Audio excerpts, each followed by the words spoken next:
cut through a tank like a knife through butter, but on impact, the vapors get liberated and it gets into the atmosphere, into the soil, into the metal around, and it has the effects of radiation, so people are killed. And when you start throwing out not 10, 20, 100, but thousands of these shells, then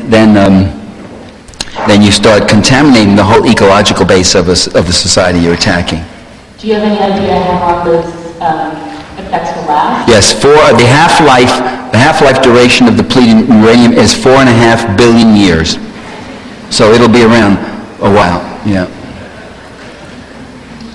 I've been working on a proportional representation government for Seattle, America, which I believe would be less vulnerable to manipulation of the ultra-wealthy. Do you have any thoughts on this? I wish you a lot of luck. Okay, I'd have to find out more about it. I really can't hold forth on that now. I'm really getting very tired, so and the pay isn't that good. In fact, the pay is non-existent for this one. If you were a big rich university, which this place is, but we couldn't get funding, you'd be paying, all right? But let me tell you. But why don't we make it? Let's say 1, 2, 3. Just 3 more questions. Okay, yeah, ma'am. I'm wondering about the oil release from the Middle East. They're trying to protect those, and Turkey's framing this, and this is part of it. I'm sure that's a consideration. I've heard that Kosovo and that area would be the only way in which they could really put this pipeline through for all the oil from the Caspian Sea and Azerbaijan and all those other areas that they want to come through.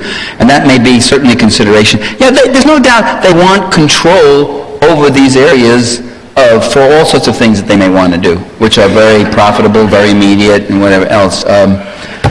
As with Iraq, the same kind of thing.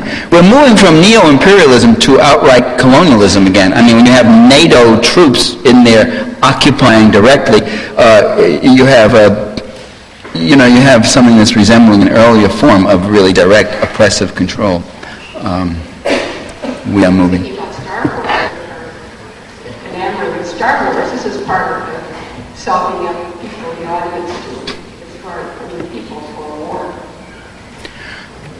Yeah, I wrote a book on that called Make Believe Media, how you really learn how, if you ever watch children's TV, you see that there's always these outside forces that are going to attack the people, always these monster things coming from outer space or from here or there, or who look different and sound different. And so you get people geared up to the idea that there are these alien forces, and these things are always stopped by some knowing authority over you, and you're just there to scream and cry when Godzilla or whomever is coming at you, and then the authorities come with and they resolve the situation and the danger with acts of violence, technological violence. They do.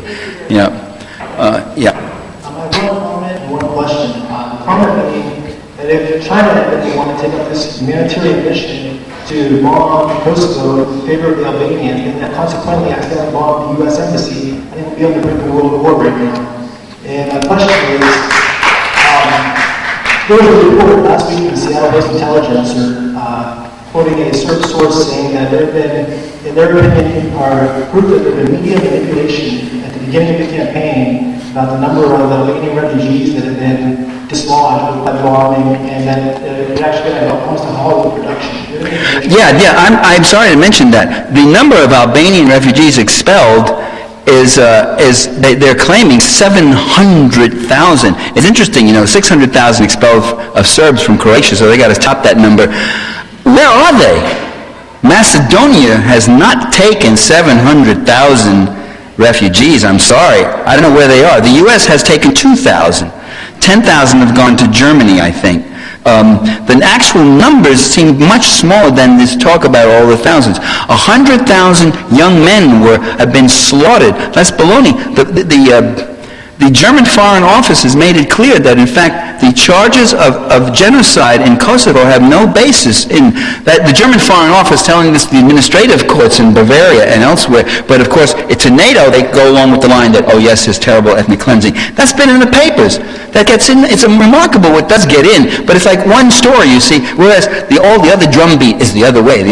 Even permeating our friends on the left, even permeating people like Daniel Singer and Chomsky and others, as I've said, who have to, and even Coburn had to talk about the brutal Serbs and all got a genuflect. The propaganda permeation is so thorough that people have to to cover their asses and maintain their credibility. They got to make this genuflection. I'm sure there have been atrocities, but let's please look at it critically. If that is the reason to go and destroy this country, then you better really have a case. And in fact, we can see what the bombings have done nothing but intensify the expulsions. There weren't these kind of expulsions before the bombing.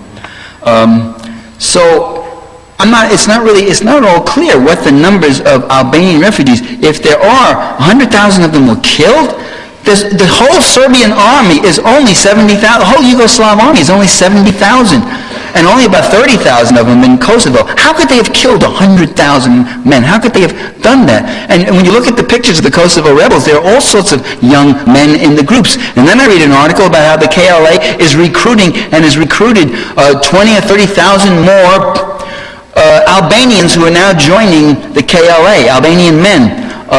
Well, obviously they weren't slaughtered. They've come out with the refugees. I mean, it's hard to find out what the hell's really going on, but some of it, but all of it should be taken with a real grain of salt, and you should suspend judgment on those things. And most of all, most of all, stop the bombing and get the U.S. out of there. I noticed on one of our cable was reconfigured recently, and there's now this red screen that says military channel soon coming to this station. And it's like something convenient, like 12 or some, 12 numbers. Do you have any thoughts on that? What are you trying to say? What's your question? It's just like this blank screen. I don't know what the military channel is. Have we had it before, or are we getting it for the first time? Well, we've been getting military propaganda for years here. The Pentagon spends more money. The Pentagon spends more money on public relations than the average business or firm. I mean, vastly more. They have people out there. They plant stories, canned editorials in newspapers all over the country, radio, TV, and all that. So we've been getting military propaganda for years. I have a suspicion that there's dissension in the Pentagon about this war, that some of them aren't really all that particularly happy about it, but that doesn't mean anything. It doesn't mean that's going to stop it in any way. By the way, if my talk was one-sided, let me tell you, that's absolutely correct. I think it was the side that has been totally blanked out. And people who might have...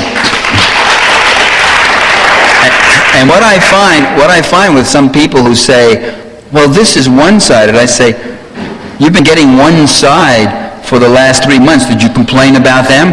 Well, no, not really. Right. What you're complaining about, not that this is one-sided, but that for the first time you're getting the other side. You're hearing the other side, and it conflicts with what you have been conditioned to believe. And it was Alvin Gould who said that often we accept an opinion or reject it, an argument, not because of its content, its evidence, or its argument, but because of how well it coincides with our background assumptions. And they control these background assumptions, and they do that so that we are seen as special pleading, whereas these atrocity stories are seen as objective reporting. I've tried to at least turn that around to some small degree tonight, and I hope you continue that effort. Thank you very much.